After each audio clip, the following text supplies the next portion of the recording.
கலைஞர் sir, கடந்த ஆட்சியில வேணா நீங்க காசு கொடுத்து போலீஸ்காரங்க வாங்கியிருக்கலாம். இப்ப விஜய் சாருடைய ஆட்சி. இப்ப பாத்தீங்கன்னா எந்த போலீஸ்காரரும் கையில காசு வாங்கவே முடியாது. எல்லாமே ஆட்டோமேட்டிக்கா நீங்க ஆன்லைன் மூலமா தான் பேமெண்ட் பண்ண முடியும்.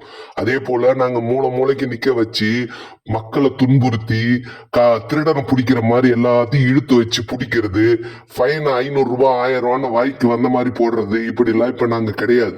எல்லாமே சிசிடிவில மூளைக்கு நாங்க வச்சுட்டோம்.